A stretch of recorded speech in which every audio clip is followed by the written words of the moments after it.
You signed a 5-year deal with the Lakers. What was your initiative conversation when you planning on signing with the Lakers? So initially after that, so the Rockets, what happened was after the Rockets, I wanted to go back to the Rockets. Because, I'm competitive. I'm on a team. I don't want to go to nobody else's team. I'm not trying to play with anybody. I'm on this team. We lost, trying to run it back. Right. But initially, they said they were going to bring me back, but then some things happened that was very, that I don't necessarily want to talk about. But because the fans thought I left the Rockets. I didn't leave the Rockets. What was told to be didn't happen. I played very well, and I just couldn't go back. So I had to. Then I was going to go to Greece. So I told my agent, David Baldwin, I told him, because I always wanted to play in Europe in my prime. So as we called Greece, they didn't think I was serious, but I feel like I didn't have the connections because there was no reason why I wasn't in Greece. There was no reason why I couldn't play in Greece. And then I also called Angola briefly. Wow.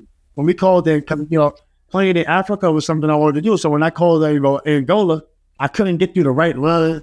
And at that time, I didn't know about business development.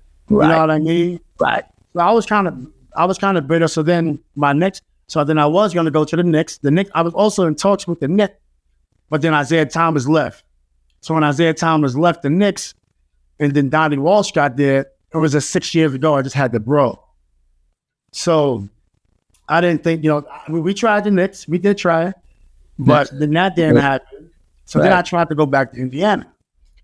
So as we tried to go back to Indiana, then that was like, everything that happened with the bro. So my agent was like, nah, nothing in Indiana for you. So then I tried to go to Detroit. Yeah. So then when I tried to go to Detroit, there was, I wasn't scared. But everybody else was scared. I thought it was going to be dope because, Tayshaun is not there.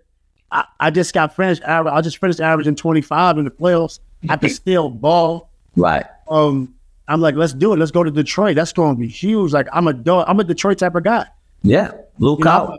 I'm a red zone type of guy. I'm a Detroit type of guy. I'm a you know what I mean? Like, of course. I know what you mean. Yeah. So I was like, this could be a big story. And plus, it shows like redemption. It shows that you could get through things. So Indiana, Detroit is somewhere I wanted to go, and then that didn't happen. That didn't happen, but I also got a call midnight of the deadline of the trade free agency. Right. That call was from Mitch Kupchak. Oh. So when they called me, I was like, man, my agent told me something. I was like, what do you want? That was the first thing that came out of my head. I was like, he said, the Lakers want to speak to you. And I said, for what? What? When he said they want you on the team, and in my mind, I'm like, what? The Lakers? That was the last place I thought I was going. I met with Dr. Buss that next morning. After I met with Dr. Buss, I spoke to Kobe briefly because I told Dr. Buss, I said, yo, I'm coming. He was like, we can't pay you we can't pay you what you're worth, but he said, we want you here. Lord. I respect that. At least he kind of was like, all right. Coming from him. Yeah, I was like, all right, cool. Thanks for that. I was like, you know what? That's enough for me. Right. You know what I mean? So I said, all right, choice, give me the contract. And then Kobe called me, spoke to him briefly. R.I.P. Kobe. He was like, yo, he said, let's try to win it. I wrote a song called Champions in June 30th. I wrote a song called Champions June 30th, right before I got that call. Wow. And then we won the championship, and I put out the song Champions. It was just it was crazy, man. It was a crazy experience. Crazy experience. And tell me, how easy was it for you to connect with Coach Phil Jackson, man? That's one of the greatest coaches ever. Well, Phil, he manages emotions and he manages like egos. So, you don't only connect with him, you kind of follow more than connect, I guess, if that makes sense, because you get very brief time with Phil. His office is actually always open, which is, he said it. And I didn't realize it until like the second year, or maybe a little bit in the first year. But again, you can go right in Phil's office and he's like, hey, what's up? But it was more like that. And then, other than that, it was learning a triangle. You know, the triangle for me was, it wasn't a lot. I mean, the first 3 months, like, was tough. But after that, I mean, I basically had to spot up. I didn't do much, but you still got to be on time. All right. Well, yeah, that was pretty much it. Yeah. I love that. Yeah, in Game 5 now against Phoenix, the game winner en route to the NBA Finals. How driven were you to make your first, NBA Finals?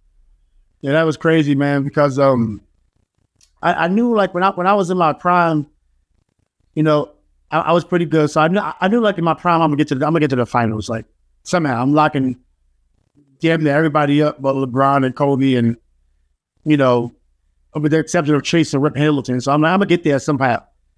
Then when the bro happened, and I thought that kind of the basketball gods would say, like, you don't respect the game. So I haven't been to the playoffs. I'm missing the playoffs with Sacramento Kings. And in my mind, I'm like, I deserve it. I deserve not to be there. So when the finals, I felt like I deserved that too, because I work hard.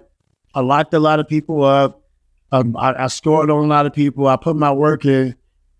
And I felt like, wow, like not only that I deserved it, but I felt like, man, finally, I felt grateful.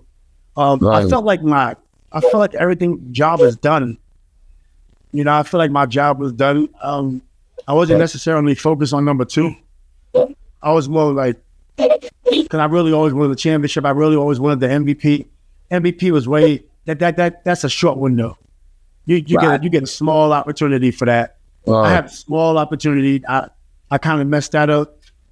And then the championship, it just made me think about my career, and it just like put a bow on everything. Then the next year I got the citizenship award. This thing started to go well. Right. That's big. That was big. I did that awards. You wait to you made a big shot in this game, man. Game 7. I mean, that was a real big shot, man. And then after the game, though, I was surprised. You thank your psychologist. I was like, wow, that's different. I mean, damn, you thought like psychologist. I thought that was unique, man. So talk to me about that. Yeah, man, because at the age of 27 in Sacramento, I started to really take psychology serious. I took my psychologist from SAC. No, sorry, my mandated session was transferred from SAC to Houston. Then after I finished my mandated sessions, when I went to the Lakers, I kept my psychologist. I didn't even know she was a psychologist. I said I want to thank my psychiatrist, but the whole time she was a psychologist. She told me at the end when I thanked her on national television. But she got me through the season. But when I look at my season in Houston, when you look at that series against the Lakers and even the other teams and how I played, my shots was falling. I was doing more. I felt more relaxed. I wasn't as tense, and I didn't have enough anxiety. And they had to do a lot with her. Right. It also had to do with me working on my game, but I was able to bring a little calmness. And then when I got to the Lakers, I was ready for a lot of the anxieties with not knowing if you're going to win. Game 7, down 13 in the fourth quarter. Like, oh my goodness. Like, this shit is on. This is over. Like, like what you would do now? We make up 10 points. Yeah. But so like I had when the game was over and I was able to just breathe and focus and just be relaxed through the whole game, it made me think like, oh, I thank my psychologist. So I'm on national TV. I'm like super happy. I'm just like thanking everybody in the hood. Right. Clinkers first. I did shout out my hood first.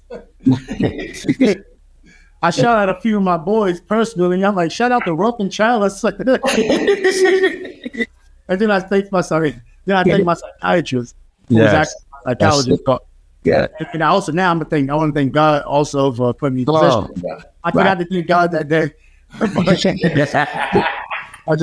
Let's do that right now.